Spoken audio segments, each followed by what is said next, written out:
Right, abusion be like video no share dia mobile fufo na ono so anya bi etumi ahwe na ene ukopie mu voter region enya nsem ketu akura ni nyina ne se omode hye ba ko omode no ho aho omo ho eye kutuka ne ho abasem yie pa na de ono na ye ho no apaso se oyeku etu Dr. Kwame Nkrumah ntini din ananse omfata se ni din betimi ada monumental project bi ti se international airport so ti ye yi ni din emfiri ho a. And a majority leader in parliament, Honorable Hassan ay3ka, and say Mahama ay3ka, the Akwakotu was a enchekrano, or more ebeyini dino at the free international airport issue. Now, I generate a lot of debate on the internet and across Ghana, and a political advocate, and one can be a woman, the Omanwa to Musa, and someone echoes, also by no share. Na ohweni ye pa na nkwanko fa confusion bi amba na tia a free voter region ebane say Votarians are so much angry say enei omo ene to abadodo edema NDC amanyoko no na omato abade amo so medi Ghana so na nipa ba ko omde no ho aho omo ho ene omatu omani ede asi ne so dia ene omonya ready say Votarians will not vote for NDC again. And a Dr. Prince Amuzu, ono a social and political advocate, Akasa Church and someone cause voter region. Any important one, ya beji bre, yansu ya kwa kuti be the adventure atu. Nkrumah nankasano ya kan kuditaya. Danwa Nkrumah tu kwano before betu kwan that particular year. No, what she said opeso to Kurubini Fene Rhodesia, then was South Africa ho. No more to be Zimbabwe and Smith and Smith and Penyimu or no one she says the Ghanaians just kwaku or kudita. It was around that time and I could take advantage of Ninkrofono prepared to go and do the coup no and not the kumon wankasa. I was said that could say if you say or no yes says idea or my bloodshed and back. I don't know one shaman Krumamba and one cotwantion to Amboni too. No money too quine. Yeah. And no bad GBC Kekeba now, so you take you over. It was a very bloodless coup d'etat. NLC na a bit take you over, National Liberation Council no. Na kutuka anya leader in terms of the president or no they take you over head of state Debbie. Doc, please save that. You continue say na kutuka anya leader, save that. But Mamenje will say clear. You were saying that President Nkrumah etu kwana oko Hanoi no.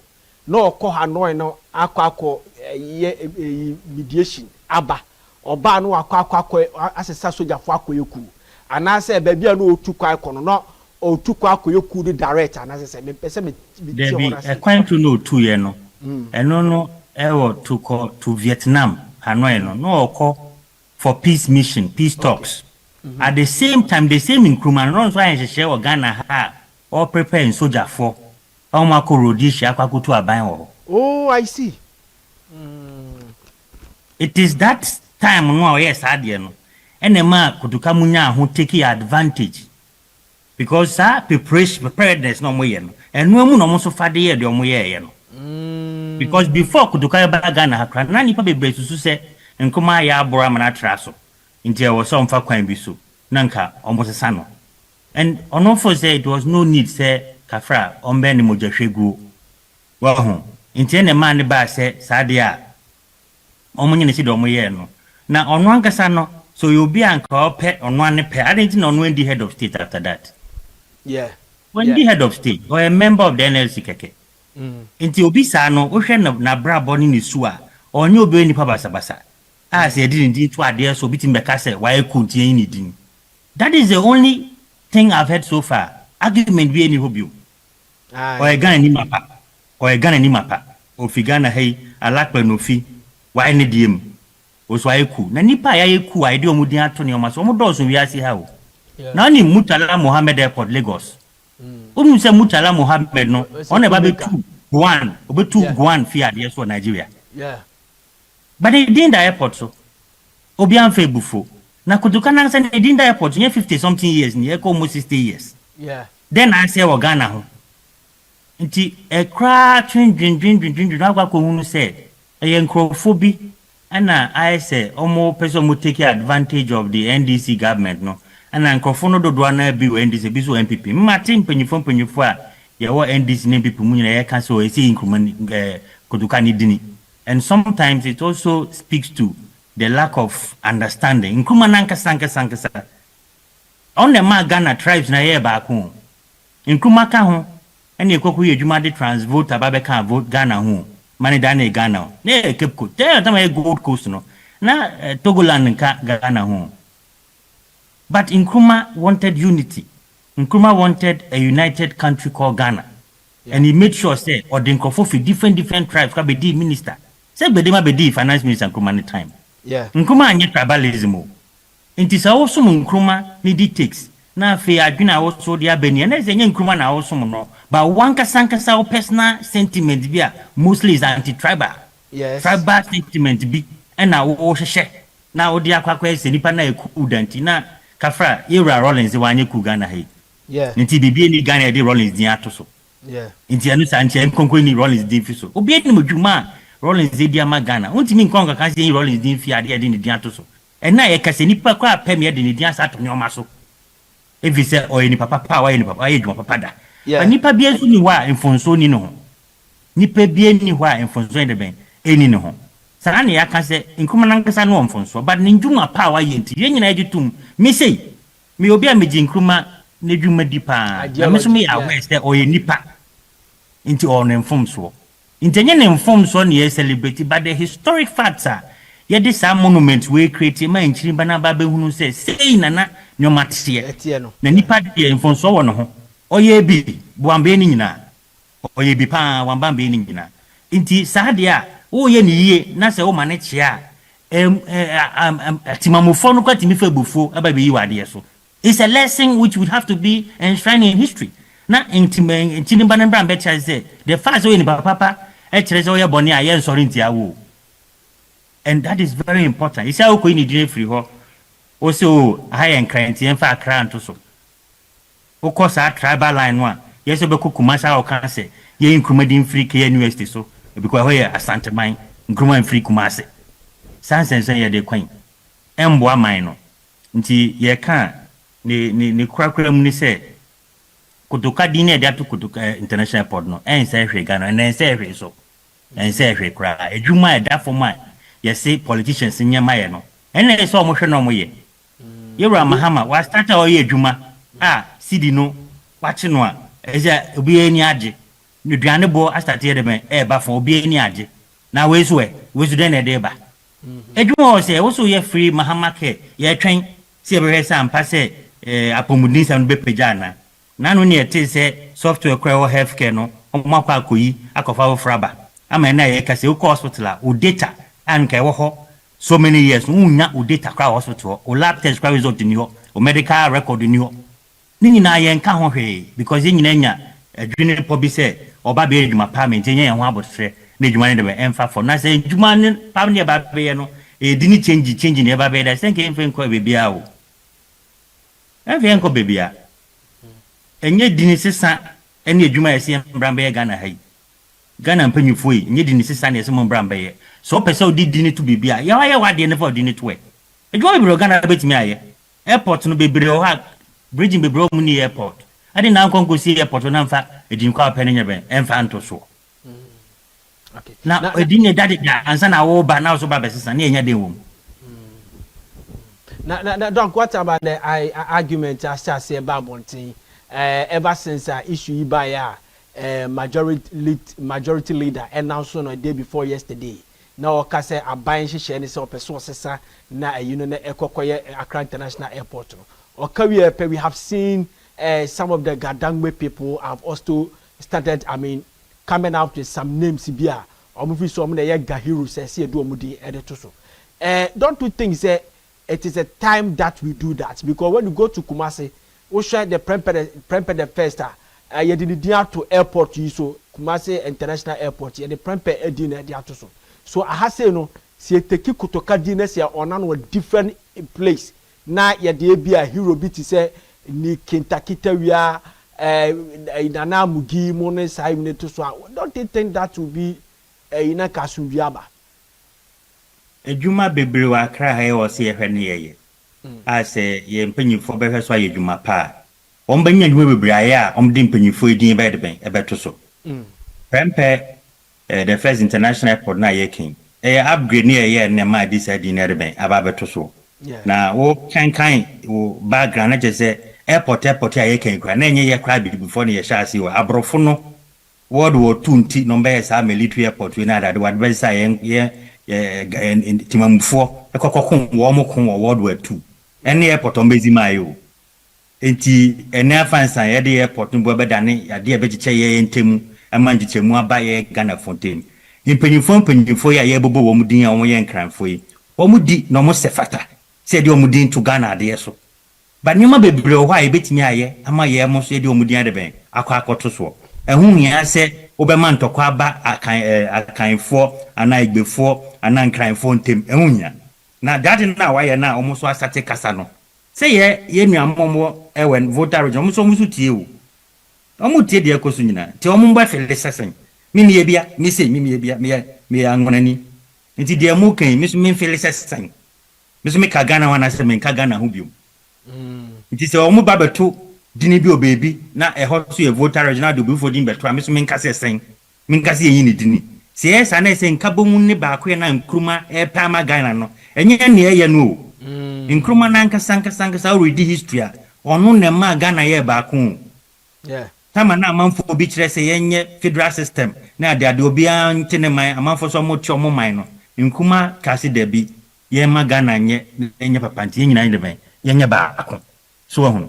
Nti no me meka se edi no mo bo no ne kwan mu a but yempe ade foforo yenye djuma ofo ne mfo mudin de ben ento so na ba ko ye enwo Ghana ha sei na o ka say free the voter region where kotoka e free no o so voter sisi a ana so won cry o voter me ma ba djuma bi so e wa kra he but just last week when me kokotwa picture I didn't even know say issue be come for say no mo kasa keke until say me who say this impany for do mo anu agim na me for say adu ye start ya chewu yen change kutuka di nyenye so yeah utieti what is the feeling, what is the reaction our voter region in kofu ababi akotoka free no na wote de bia gadame for so eka we are not trying to Spain tribal whatever no but what is the reaction there in kofu for news ni say people are not pleased about this type of thing because Ghana nyini baby aye dure nya fancy e so tribalism so edem to kwanketen abaya yentem ohwe nkran fo ni angonafo a omo ye baako because of the coastal line remarriage na they adintino they are really together hwe ni ho a ene man kran fo na igbefo ye ntokwa Ghana hebe yi ba ohwe politics fo ene so this annual we had ben abagana because of political capital. But unfortunately the paradox is that voter region kasano on end this nyom vote nyina fiu. Yeah, That's the paradox.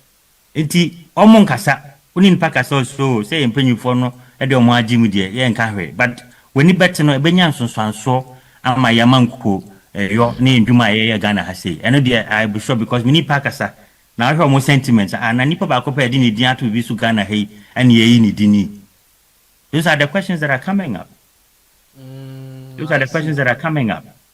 But obi ni wabeka sadi into akwa ento kwa no kwa demonstration me nyecho say obi o sada je no. But at the right time I'm sure say a very reflecting our political discourse going forward. Oh, I see. So the corner based on say kotokaye a Votarian. Say e bia the opposition no it take advantage na say bia o ka say bia o pushes this agenda.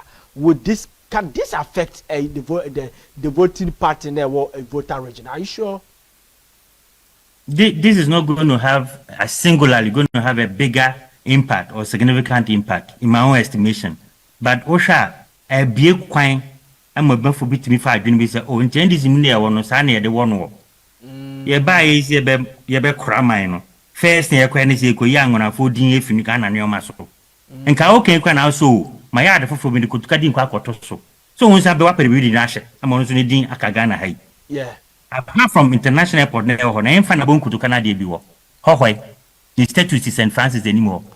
The status see Anglo, I lack the quietness one was in the status. These are the places you can remember Kutuka. Apart from that, fan you won't Kutuka. In Chroma, I remember in Chroma baby. University de Atono, your Nkuma Memorial, none of me can be as I say, nipa na ya fa wo mo edwuma no aban the political appointee na ho na letter say Nkrumah Memorial support change of name. This was uncalled for. It's unnecessary.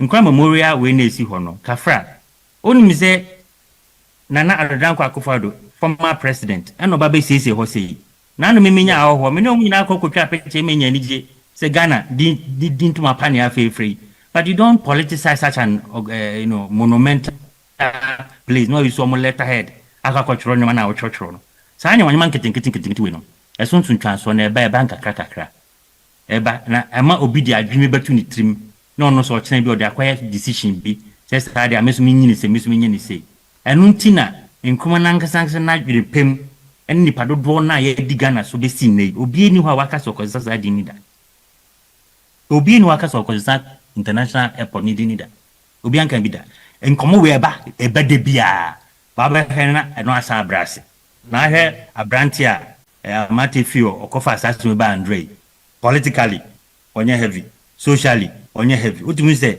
oye smafo eba ne se no no koka asem we a etimi achi attention of the president of the country, majority leader ako prepare bill na there. Utimi say no, there is a sentiment which I believe singularly I believe said it has to do with idolization. To say Nkrumah power ya me penasem say no obi apenasem ama na abroso ama na kwa kwese onya na obesom no obi ama na nti wa idolize no almost be the can nyame ne ade those days there were so many ideas and ngofo fafa nipa ho o nipa Nkrumah nipa wa ba be bi wa papa wa bone bebi e o se ye hye nanyum ya hye nanyum Ghana ha bebebe ama no ne kra o ma hye nanyum nyam e wo wiase afa na nyina asem bembio.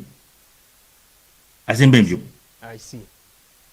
All right. So doc ya ka say sesia mosi ye de ye beyi kotoka din e de afiri so because be bia ade na keka kono se mavan se bia nkofo bia sori te say the Real Franklin Kujo kana mebusa na say obi betimi de court. I was say it is possible that somebody can take you to court on a year ina say obi anya sa ade no a momo no what will you do? Will you allow it to go say okay nyawe odo osisana or osisana just like that? I have the strong impression say obi ni obenya sa ade no hadaje akaka so court ana perform kuduka wiye ye ni kuduka Memorial Park ye ni kuduka Foundation ye ni kuduka Theological School ye ni political party bia ejina kuduka dini so MPP nye kuduka NDC nye kuduka PNC nye kuduka obi anye kuduka ye mo eba na nsin kura no menye so se mu bi kura kai edwuma kuduka de ben aya magana se de me kai no wo hwe papa na braba apart from kudita se mu ye bae no he's a fine gentleman who was even honored severally by this country. He was given an award for his unique service to the military. Yeah. Now, almost so one of the people out me kuwa one jambo so be head of state. Look at the character type. Very unique. You don't normally lead kuwa no one saba be president me no one head of state. Nobody but he's not that type. And I don't think Obi was that. But what it means is that he's beginning to creep into the fabric of the politics of Ghana. Say, oh, sir, this also nya power also with my base obiniding. With my baby obinidi. And this thing started quite recently. A man for had issue with it. So I then need din sisan and then open so do din to ade so also ye bi. Ye mo a ye deda ansa na ye ba no. Wo mo no mudi enim no. Wo mo abadwuma Ghana ha. Ana mudi amanfo bi din atoto nyoma so se ebe ye nkaye memorial nkaye ama ye nyina ni nchilimba. Nti mane wo sa se de yeso ye mbamba ba beto se ne si na ma se ba ye di asimesi dini eto sei na oso de wo so be ye nne no na oso nua de di ba de ben ato so na oso history no na Ghana history ni peja but say oh yi yamanfo di na de you are trying to just rewrite the history. Unfortunately, and I said the word say paradoxical senkobi be yesa na enya NDC angona photo abama ene ba be ya angona ni din o Ghana hi so we be yesa na nkanya NDC a but you say so no be bit me menya sure so be nya sa daje no e be ba so majority leader no abo so say o ma ye bill president area come obi ate say ono so interest in say dinia wo ne hwane kwakọ stop no what do you mean stop no da kotoka o musie no hefa kotoka ne Niberia, please, no, I mean, double check. I don't want to make a mistake. But the important thing was that name, it was because a counter coup was made, and it failed. And thank God for no more coup na and Kroman. Omane yesti a don Kroman. Yen ye cause ye counter coup.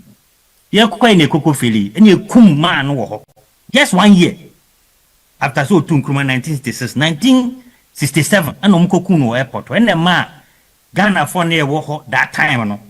Yes, it's idea and Nkrumah boy that went Wadani hero. I'm a more trust fund crowd man oversubscribed. The people at the time felt that it was not in their interest. Kutuka. And no more I don't be holding a better ever to know. That is the history at the time. 90 and ye did in a manu. And then 90 days ago, you didn't free home. But the history, actually, the near cost of Samarenoa, woman no motias Samareno, Eddie Dinier the bank, Eddie Torso. Kotuka no free a lakple, our Votarian, near Keta, a Hono Konu school, na fee, choir cactus, no tradie, no any military, and I'm power no modern, and a my ban say, or no so, Obadani, Soja Penini, and Juma a man in no share history, a very distinguished military person. The only time where ubit maka VHS abapano any cool na cool no crano one more now more tears start time no one more crano money bebre so timidie sejuma and the type of here no say very unique when kumun kruma when kumun ni minister bi when kumun ni nwe bi dabi onye that type of person ya omo moku eku Ghana here ya stand of ekum judges ekum krofo bebre omo crano kafra yeni sa to me say ko kan omo asem. No, such a fine gentleman. Why you cool, very neat, very nice. One go kumun kruma, one go kumun krumanere, and an emba, one your more, who protect a woman, or no go and go head of state. No, no bona, or time to say, ye be yatrin in ne, ye never by a baby cancer same way. Debbie is a fine gentleman by my own estimation, and the records have it. Say, in fact, he has contributed to the development of this country in many diverse ways and very politely on you be or Casabebre or Nisa Foundation is annual baby. But history will not deny him his place. That one I'm sure that time to come no uchenji dinwa din the assistant bida I mean sign the aba assistant sa the aba and over time no one some for so aba because I didn't know we papa ni din yes and the aba now say ni serious as a country the best said dini my own understanding is say ye mo I did in ma horno na ye never ni ye na ye ban ya na opposition in dia keka wonyina ni eni ho adwene kwonto omo ye na ye mfa ebuo ni die ma wo mo se ukokosi airport no foforo baby ukokosi edwan ye foforo baby na be so dia manfo baby di to so a e kwan da ho ba se wo kwa koyo obi ni di na dia to more than 50 something years ago no eno eni hwen yeah